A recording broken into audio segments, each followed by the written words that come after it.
우리에게 주는 축복의 말씀 출애굽기 3장 1절에서 12절입니다.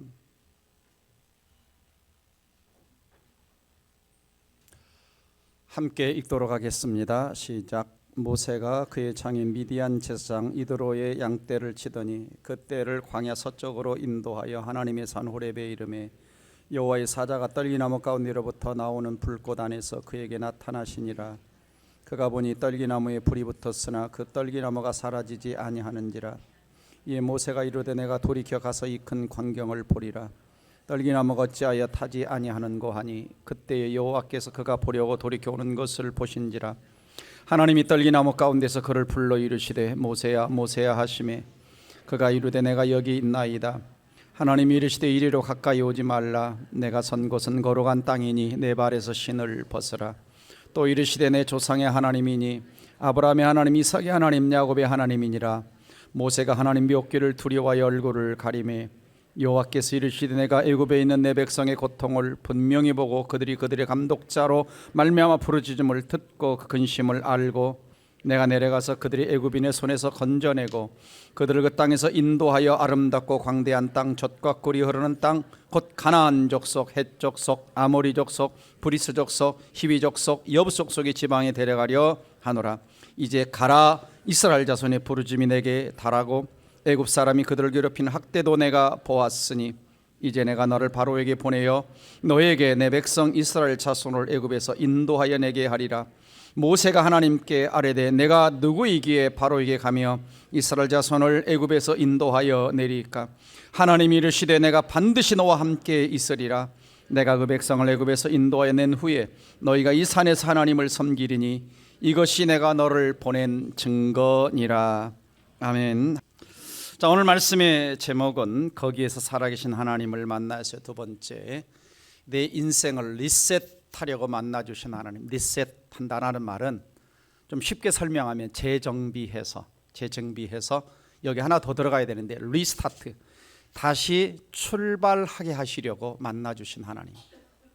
자, 여러분 질문합니다. 예수님을 구원자와 주님으로 믿습니까?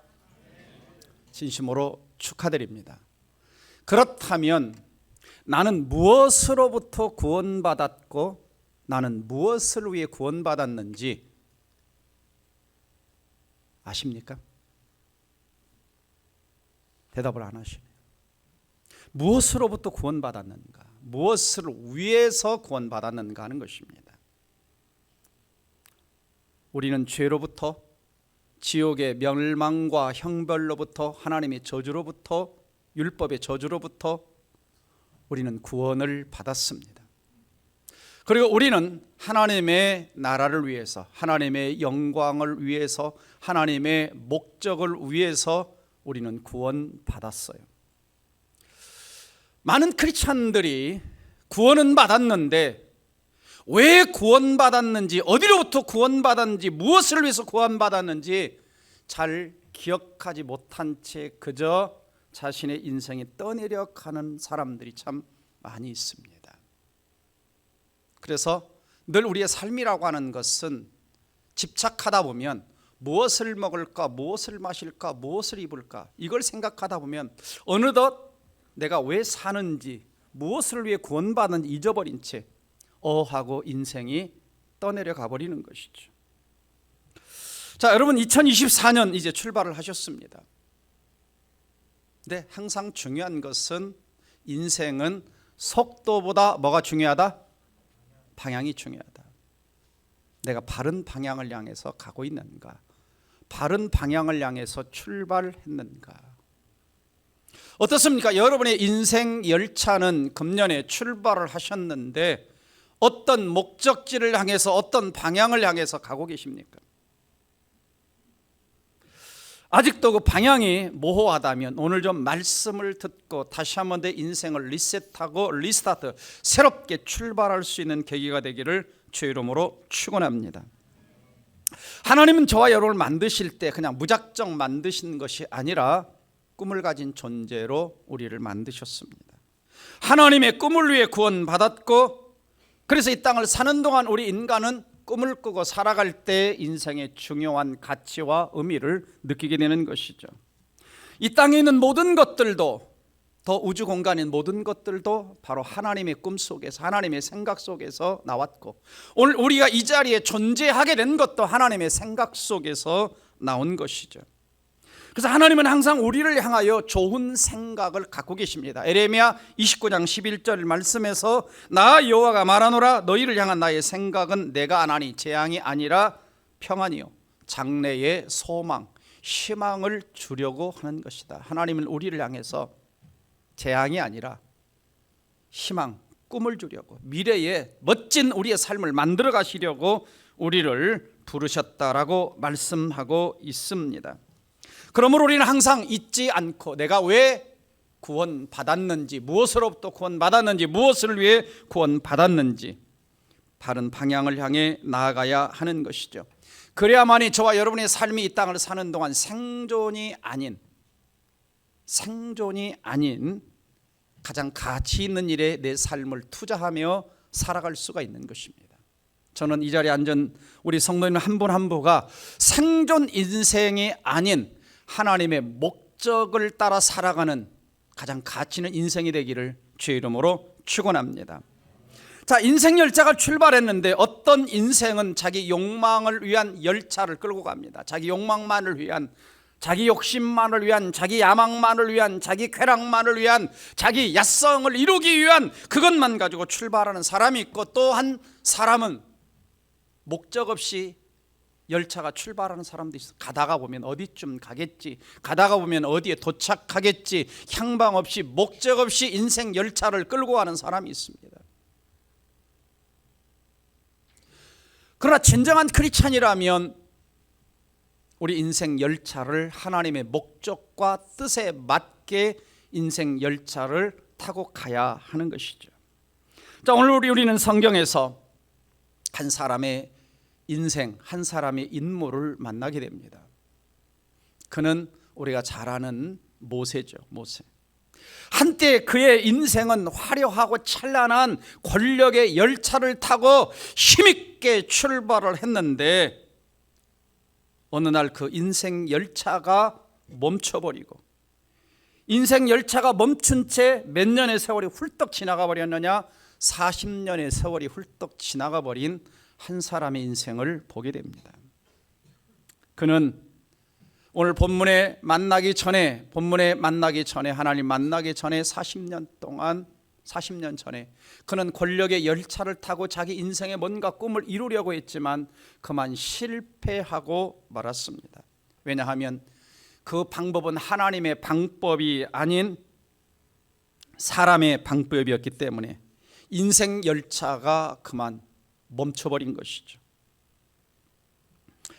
그는 태어나자마자 3개월 만에 부모에게 버려져야만 했던 그 시대적 고통을 안고 태어난 사람입니다. 다행히도 하나님의 은혜로 나일강에 버려졌지만 바로 공주의 눈에 띄어서 궁중에서 40년간을 엄청난 권력과 부와 명성을 누리며 왕자의 교육을 받으며 최고의 교육을 받으며 자랐습니다. 어느 날 이 모세는 자신의 권력의 힘으로 자신의 꿈을 이룰 수 있고 자기 민족을 해방시킬 생각을 했는데 그만 사람을 죽이고 살인자가 되어 머나먼 길을 도망가야 하는 도망자 신세가 되고 말았습니다. 여기서 우리가 하나 깨닫는 것은 뭐냐면 우리에게 주어진 어떤 힘과 권력과 물질과 어떤 것들이 진정한 힘이 되고 올바로 사용되려면 하나님의 통제, 하나님의 능력 아래 통제를 받아야만이 그것이 진정한 힘이 되고 진정한 권력이 될 수가 있는 것이죠. 하나님의 힘에 의해 통제되지 않는 권력은 남용하기 쉽고 공동체를 무너뜨리기 쉽습니다. 이제 모세는 참 애굽 땅에서 자기 바로가 되어 피라미드의 꼭대기에서 통치할 수 있었는데 이제는 저 모래바람만이 황량하게 불어오는 저 들판에서 그것도 무명의 인생으로 40년 동안 양떼를 쳐야 하는, 그래서 어제나 오늘이나 내일이나 변화가 없는 평범한 일상을 살아가게 되죠. 모세는 자기 인생에 대해서 이렇게 노래합니다. 시편 90편에서 이렇게 모세는 자기 인생을 되돌아보며 노래하는데요. 90편 4절 보시면 주의 목전에서는 천년이 지나간 어제 같으며 밤의 한순간 같을 뿐이니다. 주께서는 그들을 홍수처럼 쓸어가시나이다. 그들은 잠깐 자는 것 같으며 아침에 돋는 풀 같으니이다. 우리의 모든 날이 주의 분노 중에 지나가며 우리의 평생이 순식간에 다하였나이다. 모세는 어쩌면 궁중에서 40년 그리고 광야 40년을 되돌아보면서 이 시를 쓰지 않았을까. 인생 보니까 한순간에 다 훌떡하고 순식간에 아침에 돋는 풀처럼 홍수처럼 밤의 한순간처럼 내 인생 지나가 버렸네요. 그러면서 90장 10절에서 우리 연수가 70이요 강건하면 80이라도 그 연수의 자랑은 수고와 슬픔뿐이요 신속히 가니 우리가 날아가니이다 그럽니다. 자기 인생 돌아보니까 뭐밖에 안 남았다 그래요? 수고와 슬픔밖에 안 남았습니다. 그러니까 아마 이 시는 모세가 하나님의 부름받아서 40년 동안 또 새롭게 하나님의 사명을 감당하고 나서 쓴 시라기보다는 어쩌면 그 이전에 자기 인생을 돌아보면서 80년 인생을 보니까 목적 없이 향방 없이 살아왔던 그 인생 수고와 슬픔밖에 남은 것이 없습니다. 고백하고 있는 것이죠. 그러나 하나님은 모세의 인생을 그대로 내버려 두지 않으시고 80세가 되던 어느 날 평범한 양떼를 치며 일상생활을 살아가는 어느 날 하나님이 찾아와 주십니다. 그래서 첫째는 우리 하나님은 평범한 일상생활 속에서 우리를 찾아오셔서 만나주신다는 것이죠. 1절입니다. 모세가 그의 장인 미디안 제사장 이드로의 양떼를 치고 있었다. 그때 양떼를 광야 서쪽으로 인도하여 하나님의 호렙산까지 갔다라고 이야기합니다. 자, 그날도 모세는 일어나서 양떼를 데리고 좀 더 멀리 하나님의 산 호렙까지 양떼를 끌고 갔을 때 갑자기 하나님이 찾아오신 겁니다. 의미 없이 인생의 향방 없이 그저 하루하루 살아갔죠. 그런데 하나님이 찾아오신 이유는 그의 인생을 리셋하시고 그 인생을 리스타트 하시려고, 다시 세팅하고 다시 재정비해서 다시 좀 새 출발하게 하시려고 찾아오신 겁니다. 종종 이것이 하나님이 우리를 찾아오시는 방법이기도 합니다. 하나님은 우리를 찾아오실 때 어떤 특별한 때만 찾아오시는 것이 아니라 우리가 일상생활, 평범한 일상생활에서 하나님이 찾아오시는 거죠. 우리가 아침에 출근하고 회사 가서 일을 하고 컴퓨터 자판기를 두드리고 또 퇴근하고 그리고 또 주말이면 아이들과, 옛날에는 자연농원 갔는데 요즘에는 에버랜드 가죠. 네. 제가 중학교 때 자연농원 갔어요. 근데 지금은 에버랜드를 갑니다. 이렇게 살아가는 평범한 일상생활 속에서 하나님은 종종 찾아오시는 겁니다. 성경은 예수님이 재림하시는 날도 평범한 일상이라고 말합니다. 성경 마태복음 24장 37절 39절을 보시면 노아의 때와 같이 인자 임함도 그러하리라. 홍수 전에 노아가 방주에 들어가던 날까지 사람들이 먹고 마시고 장가들고 시집가고 있으면서 홍수가 나서 저희를 멸하기까지 다 깨닫지 못하였으니 인자의 임함도, 예수님이 재림할 때도 이와 같을 것이다. 시집가고 장가가고 있으면서 평범한 일상생활하고 있을 때 예수님이 재림하시는 겁니다. 과거에 이장님 사건처럼 10월 28일 사건처럼 어디 산에 가서 소복 입고 아무것도 안 하고 산속에 들어가 있을 때 주님이 재림하시는 것이 아니라 한 사람은 맷돌 갈고 있고 한 사람은 잠을 자고 있고 그럴 때 주님이 오신다라고 하는 것이죠. 하나님 만나 주실 때는 여러분의 일상입니다. 여러분이 출근해서 일할 때. 자, 하나님이 다윗을 만나 주실 때 어떻게 만나 주시냐. 처음에 시편 78편 70절 보면은 또 그의 종 다윗을 택하시되 양의 우리에서 취하시며 전양을 지키는 중에 그를 이끌어내사 그의 백성인 야곱 그의 소인 이스라엘을 기르게 하셨다 그럽니다. 뭐하고 있을 때? 아버지의 전양을 저 들판에서 치고 있을 때 하나님이 그 집에 선지자를 보내서, 사무엘 선지자를 보내서 다윗을 만나시고 그에게 머리에 기름 부어 그를 이스라엘의 왕으로 세우셨다라고 말씀합니다. 그래서 하나님은 오늘 또 우리의 삶 속에, 여러분의 평범한 삶 속에 찾아오시는 하나님이신 것을 믿으시기를 주의 이름으로 축원합니다. 그래서 우리가 한 가지 가져야 될 것만 아니면 영적인 민감성이에요.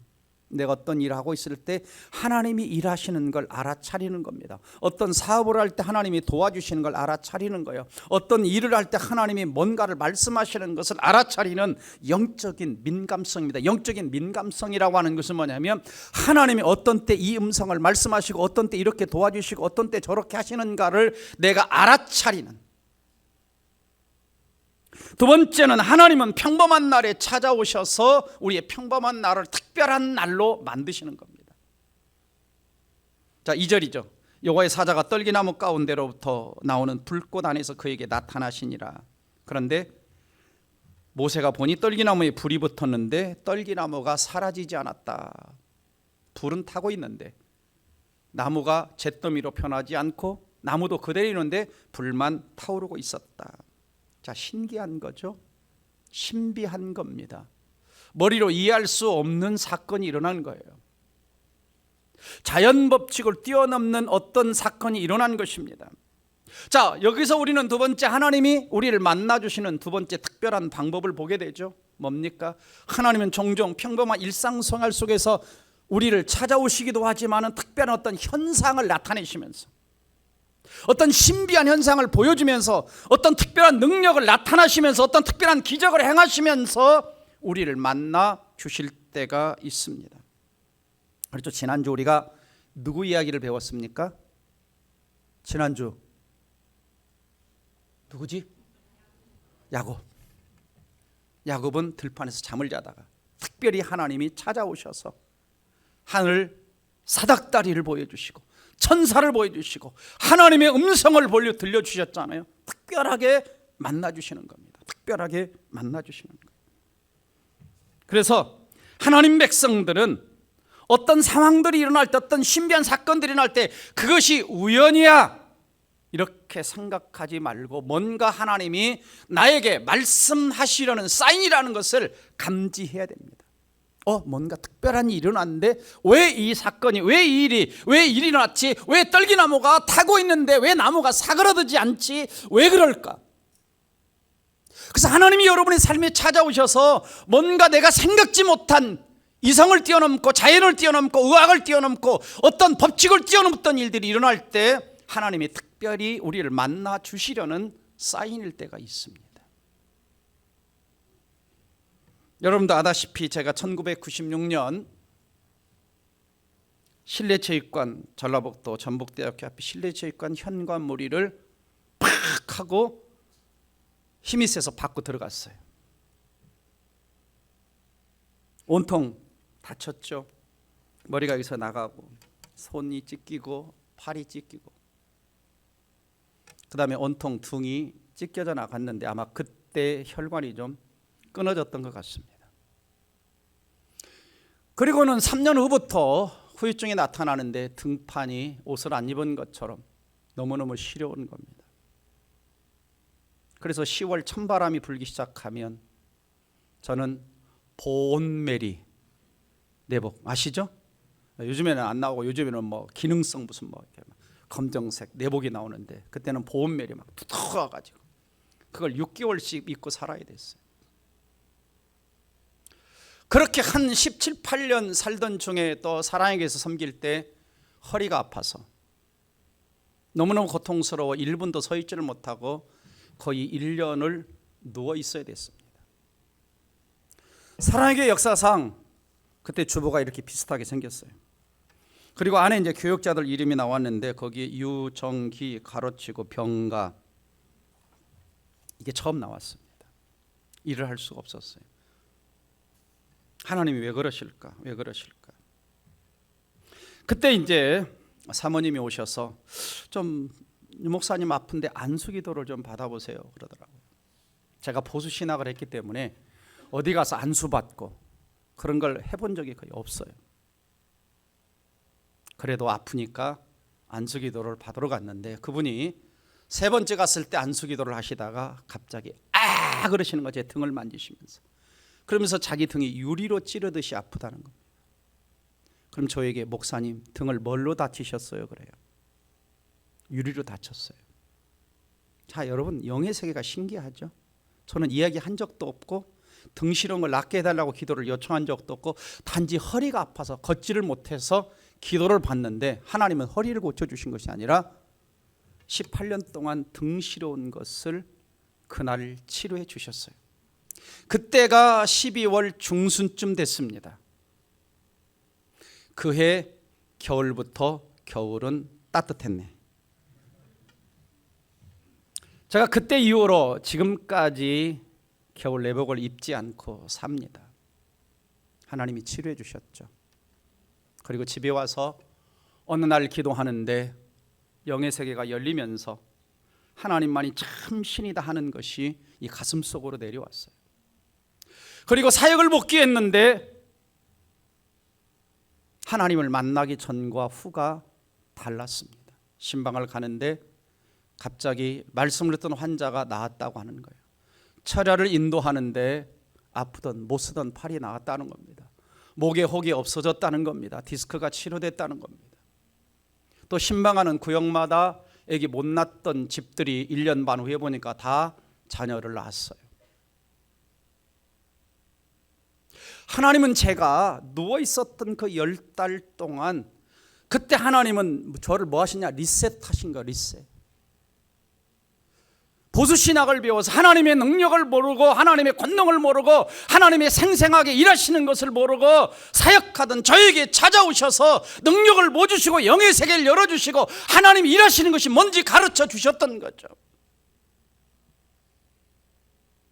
제가 신학교 처음 들어갈 때 어머니가 그러셨어요. 너 능력 받아야 주일한다. 근데 그 말이 다 이해가 되지 않았습니다. 그러나 그때서야 제가 병이 낫고 병자들이 낫고 하나님이 살아계시는 걸 매주 생생하게 경험하면서 왜 어머니가 그 말을 하셨고 왜 능력받아야 주의를 하는지 새롭게 깨달은 거죠. 하나님은 저의 사역을, 저의 인생을 뭐 하셨느냐? 그 누워있는 기간 동안, 아픈 기간 동안 리셋하신 거, 재정비하고 리스타트, 새롭게 하나님의 능력을 가지고 나 혼자 출발하지 않고 하나님의 능력과 함께 출발하라고 하나님이 저를 만나주신 것입니다. 오늘 그 주님이 여러분을 새롭게 만나주시기를 바랍니다. 하나님을 새롭게 만나면 우리의 평범한 날이 특별한 날이 되어서 하나님과 함께 멋지게 우리는 새 길을 걸어갈 수가 있음을 믿으시기를 주의 이름으로 축원합니다. 세 번째는 하나님을 갈망하는 자를 만나주십니다. 갈망하는 자를 만나주세요. 자, 모세가 떨기나무가 타니까 3절 보니까 가다가 돌이켰어요. 멈췄어요. 야, 이 큰 광경을 보리라. 자세히 보려고 하는데 왜 불이 안 타지? 자, 우리는 그렇습니다. 어떤 현상이 일어날 때 그냥 스쳐 지나가는 사람이 있어요. 뭐 별거 아니야. 뭐 우연이겠지.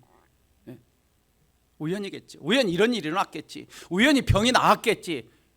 우연히 등이 시려웠는데 그냥 우연히 이것이 없어진 게 없어진 거겠지. 허리가 아팠는데 우연히 허리가 안 아파졌겠지. 아닙니다. 세상은 그걸 우연이라고 말할지 몰라도 세상은 그걸 갖다가 또는 운명이라고 말할지 몰라도 하나님은 계획을 가지고 목적을 가지고 필연적으로 일하시는 분이심을 믿으시기를 주의 이름으로 축원합니다. 4절 보면 모세가 돌이켜 오는 것을 보셨다 그랬어요. 돌이켜 오는 것을 그냥 스쳐 지나가지 않고 돌이켜서 집중해서 무슨 일인가 하고 찾아온 겁니다. 지나가다가. 그리고 하나님이 부르시죠. 모세야, 모세야, 모세야, 모세야. 에레미야 29장 12절 13절 보면 하나님은 어떤 분이시냐? 물론 우리가 하나님을 찾지 않을 때도 하나님은 찾아오시는 분이기도 합니다. 그러나 성경의 또 다른 측면은 뭐냐면 에레미야 29장 13절에 너희가 온 마음으로 나를 구하면 나를 찾을 것이요 나를 만나리라. 너희가 내게 부르짖으면 내게 와서 기도하면 내가 너희들의 기도를 들을 것이다. 찾고 찾으면 만나 주신다라고 말씀하고 있습니다. 삭개오는 예수님을 만나고 싶어서 키가 작은데 뽕나무에 올라갔다 예수님 만난 거고, 소경 바디메오는 예수님을 만나고 싶은데 군중들이 너무 많아서 지나간 예수님의 소리를 듣고서 나사렛 예수, 다윗의 자손 예수야 하고 부르짖은 겁니다. 주님 만나 주셨고 치료받고 새 인생을 사는 거예요. 하나님은 모세야 모세야 불러주십니다. 자, 그러자 모세가 이렇게 대답합니다. Here I am. 그럽니다. Here I am. 내가 여기 있습니다. 주님, 내가 여기 있습니다 라고 대답합니다. 자, 모세는 이 음성을 언제 듣고 싶었냐? 40년 전에 듣고 싶었어요. 40년 전에 하나님 그때 모세야 모세야 그렇게 불렀다면, 오 하나님 여기 있습니다. 여기 하나님 그럴 줄 알았어요. 내가 이렇게 힘 있고 능력 있고, 하나님 자 여기 있어요. 여기 스카이 졸업장, 트로피, 상패, 하나님 여기 돈, 권력 여기 있어요. 아, 여전히 하나님 나를 알아보시는군요. 하나님 그때 찾아올 줄 알았는데 하나님 힘없고 무명이고 양떼밖에 없고 마른 막대기 지팡이 하나 들고 있는 모세를 찾아오신 겁니다. 때로는 이것이 하나님이 일하시는 방법이기도 합니다. 우리 하나님은 때로는 우리의 학위, 명성, 우리 어떤 특별한 날란트로 인해서 감동받지 않으십니다. 하나님이 감동받으시는 건 뭐냐? 하나님 앞에 납작 엎드려 하나님 나는 아무것도 아닙니다. 하나님 나를 써주시 않으면 나는 먼지에 불과하고 마른 막대기에 불과하고 지렁이 같은 인생에 불과합니다. 하나님 나는 아무것도 아닙니다. 이 겸손함, 하나님만 의지하는 그 마음, 하나님 그것을 보시고 우리를 써주시는 겁니다. 왜요? 능력은 하나님께 다 있어요. 다 있어요. 모자라면 보태주십니다. 모자라면 고쳐서 쓰시는 거, 고장나면 고쳐서 쓰시는 거예요. 하나님의 음성이 뭡니까? 내 발에 신을 벗으랍니다. 5절에 거룩한 땅이니 내 발에 신을 벗어라. 구별되라는 거예요.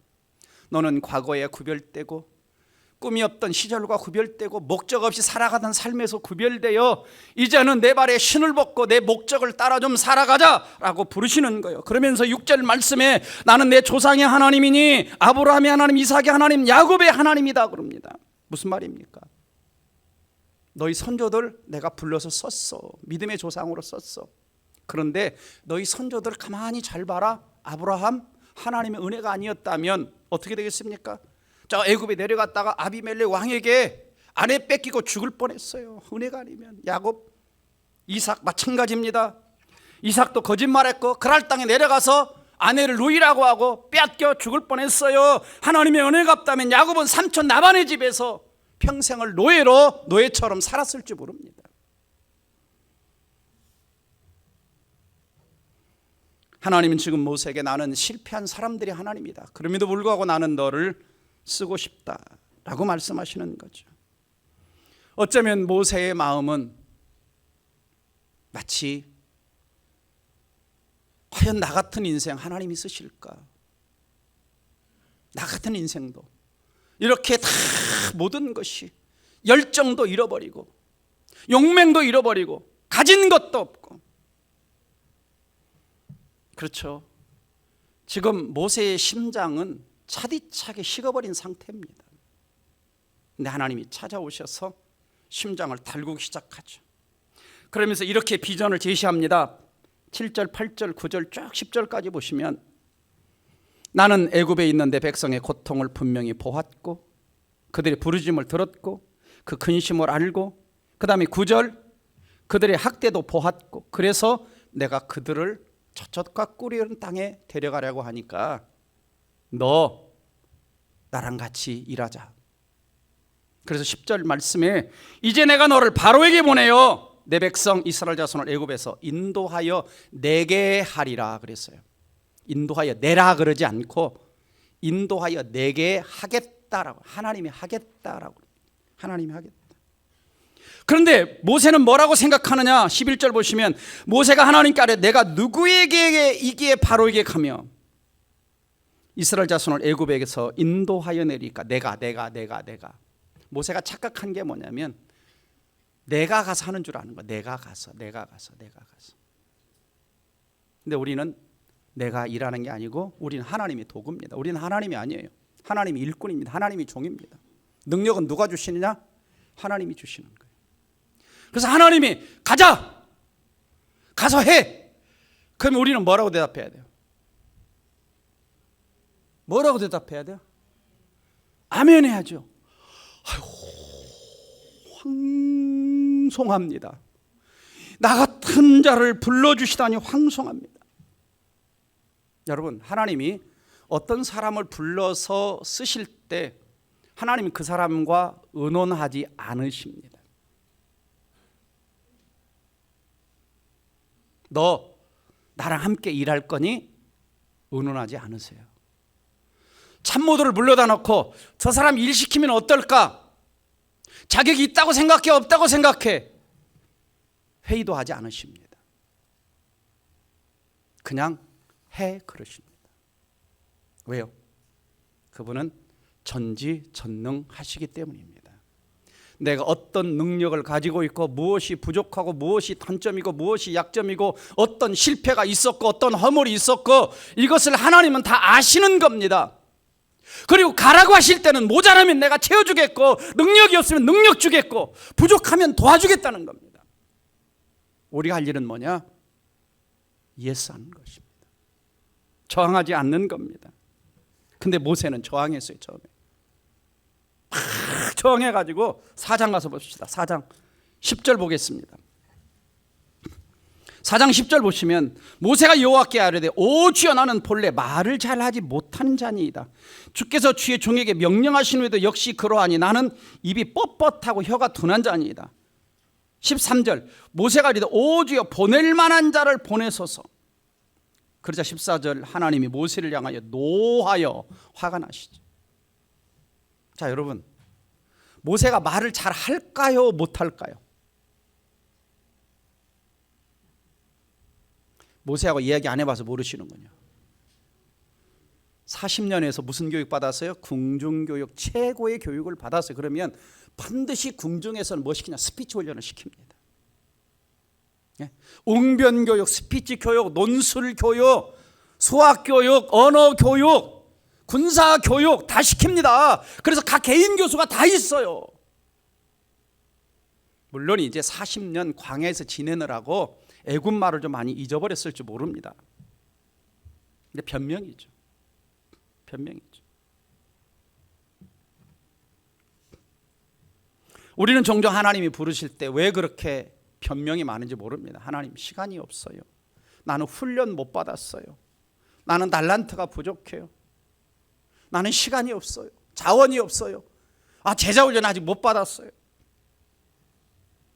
여러분, 하나님은요 불완전한 상황에서 불완전한 사람들을 찾아서 일을 시키는 특기가 있습니다. 저도 가끔 생각해요. 어떤 하나님의 기준에 제가 다 도달했다면 이 자리에 못 서 있을 것이다, 이런 생각을 합니다. 그렇죠? 이러한 때의 해독제는 뭐냐? 이러한 때 문제 해결의 방법은 뭐냐? 단 한 가지예요. 믿음입니다. 나를 믿는 게 아니라 나를 부르신 하나님을 믿는 거예요. 하나님의 능력을 믿는 겁니다. 나를 써주실 하나님의 능력을 믿는 거예요. 내가 부족하면 채워줄 하나님의 능력을 믿는 거예요. 내가 말 못하면 말까지도 입이라도 터서서 턱에 터지게 하셔서 말 잘하게 하신 하나님을 믿어야 되는 겁니다. 내 손에 지팡이가 들려있는데 아무런 힘이 없지만 그 능력의 지팡이가 되게 하신 하나님을 믿는 겁니다. 우리는 함부로 내 스스로가 주님 저는 안 됩니다, 됩니다, 이렇게 인간이 판단해서는 안 됩니다. 여러분 어떻습니까? 하나님이 부르실 때 아직도 여러분은 하나님 앞에 모세처럼 항변하는 부분은 없습니까? 항변하는 부분은 없습니까? 하나님 난 아닌 것 같은데요. 여러분, 하나님이 몰라서 뭔가를 시키실까요? 우리를 몰라서? 아닙니다. 아십니다. 뼛속까지 잘 아시죠. 자, 드디어 모세 인생은 80의 인생을 리셋하셨죠. 재정비하시고 그 다음에 리스타트, 다시 출발하게 하셔서 그가 순종할 때 200만 300만 이스라엘 백성의 지도자가 되었고 그들을 저 가나안 땅 앞까지 인도하는 위대한 지도자로 쓰임받습니다. 오늘날에도 이스라엘 백성들은 가장 위대한 지도자로 모세를 그들은 생각합니다. 왜? 율법을 하나님으로 받아서 백성들을 애굽에서 이끌어냈기 때문에. 그래서 이제부터 모세의 삶은요, 자기 삶이 아닙니다. 하나님의 삶이 되었고, 모세를 쓰시는 모세의 일은 하나님의 일이 되었고, 모세가 힘이 없으면 모세에게 그 손에 들려온 지팡이가 하나님의 능력이 지팡이가 되어 하나님이 쓰신 것을 볼 수가 있습니다. 여러분, 여기서 한번 여러분의 과거의 삶을 돌아보시기 바랍니다. 저도 마찬가지고 과거에 쓰라렸던 과거도 있어요. 힘든 과거도 있어요. 실패 과거도 있어요. 아니, 모세 인생을 돌아보면 궁정에 40년 살았어요. 광야 40년 의미 없는 것처럼 참 살았어요. 근데 하나님을 만나고 하나님의 손에 붙들리니까 왜 궁중에서 하나님이 40년을 애굽의 그 모든 걸 잘 알도록 살게 하셨는지, 그리고 광야 저 황량한 곳에 보내서 40년 동안 늘 다른 세상 것 다 내려놓고 오직 하나님만 바라보게 하셨는지, 제 삶에 왜 그렇게 하나님은 고통의 순간, 아픔의 순간, 누워있는 순간 왜 그런 순간을 주셨는지, 하나님을 만나면 이것이 재해석되고 하나님이 쓰시는 축복의 재료로 바꾸어 주시는 걸 믿으시기를 주의 이름으로 축원합니다. 하나님을 만나면 우리 모든 약점들이 재해석됩니다. 우리의 단점과 실패가 재해석돼서 그것을 하나님은 바꾸셔서, 그렇죠? 창세기 50장 20절 말씀처럼 요셉이 그런 말함, 형제들이 자기를 노예로 팔아먹고 억울한 감옥에 갔지만 하나님은 그것을 선으로 바꾸사 오늘날 하나님의 뜻을 이루게 하시려고 이렇게 하나님이 하셨습니다. 인생이 재해석되는 것입니다. 하나님을 만나니까 과거의 실패도, 과거의 아픔도, 과거의 상처도, 과거의 고난도 하나님 앞에 재해석되어 그것을 하나님이 올려드리니까 하나님이 그걸 능력으로 바꾸시고 치유로 바꾸시고 하나님의 권능을 거기에 덧입으셔서 우리를 써주시는 겁니다. 하나님께 어떤 것이든 드려지면 하나님께는 쓸모없는 것이 없습니다. 내가 남몰래 흘렸던 눈물마저도 하나님은 그것은 축복의 눈물로 바꿔주시는 줄 믿으시기를 주의 이름으로 축원합니다. 우리 할 일은 단 하나입니다. 가라, 네 알겠습니다. 순복하는 겁니다. 그러면 12절 마지막 읽겠습니다. 같이 읽어볼까요? 12절 시작. 하나님이 이르시되 내가 반드시 너와 함께 있으리라. 내가 그 백성을 애굽에서 인도하여 낸 후에 너희가 이 산에서 하나님을 섬기리니 이것이 내가 너를 보낸 증거니라. 미래까지 책임지시겠다고 하죠. 하나님이 동행하시겠다고 약속하시죠. 너희들이 출애굽에서, 출애굽이 쉬운 게 아닙니다. 왜? 최고 강대국에서 10가지 재앙을 해도 안 내보냈잖아요. 근데 출애굽에서 홍해까지 건너고 다시 지금 말씀을 받는 이 호렙산, 이 시내산까지 너희 백성들이, 이 백성이 같이 여기까지 오면 내가 너를 보낸 증거 알게 될 거예요. 하나님이 다 뭐 하십니까? 하나님이 책임지시는 겁니다.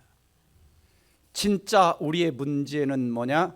하나님이 능력이 없는 것이 문제가 아니라 우리의 믿음 없음이 문제고 우리가 순종하지 않는 것이 문제입니다. 하나님께는 아무런 문제가 없는 것을 믿으시기를 주의 이름으로 축원합니다. 하나님이 함께 가시면 어떤 장벽도 하나님이 무너뜨려 주실 것이고 어떤 어려운 문제도 하나님이 해결해 주실 것이고 어떤 대적도 앞길을 막을 자가 없음을 믿으시기를 주의 이름으로 축원합니다. 다시 한번 오늘 이 아침에 여러분들이 새롭게 하나님을 만나고 다시 한번 내 인생이 바른 방향으로 가고 있는지 잘못 가고 있다면 내 인생을 리셋하고 하나님 앞에 다시 한번 리스타트, 새 출발하는, 나 혼자 아니라 나와 함께 하신 하나님과 새 출발하는 저 여러분 되시기를 주의 이름으로 축복합니다. 기도하겠습니다. 사랑하는 성도 여러분, 여러분이 직장 생활을 처음 시작할 때 심장이 펄펄 뛰었을 겁니다. 아, 내가 이 직장을 복음화해야지. 처음 예수를 만났을 때 내가 주님과 하나님 나라를 위해 살아야지. 내가 돈을 벌 때 이거 하나님 나라 영광을 위해서 써야지. 그런데 어느덧 세상 세파 속에서 우리의 심장이 식어버리지는 않았습니까? 아니면 세상의 고통과 세파와 어려움 속에서 한때 힘있게 날던 날개가 부러져서 지금은 부러진 상태로 자포자기하고 그저 그렇게 아무런 향방 없이 인생 열차를 타고 가고 있지는 않습니까? 하나님은 오늘 여러분의 부러진 날개를, 여러분의 식어버린 심장을 다시 한번 뜨겁게 끓게 하시고, 여러분이 부러진 날개를 다시 한번 고치고 새롭게 하셔서 다시 한번 저 이전의 목적지를 향해 날게 하실 것을 믿고, 이 시간 하나님 나에게 말씀하시면 아멘 하겠습니다. 부족하지만 써주실 줄 믿습니다. 다 함께 이 말씀 붙들고 통성으로 기도합니다. 나를 새롭게 만나 주옵소서. 내 인생을 이세다여 주옵소서. 내 인생에 하나님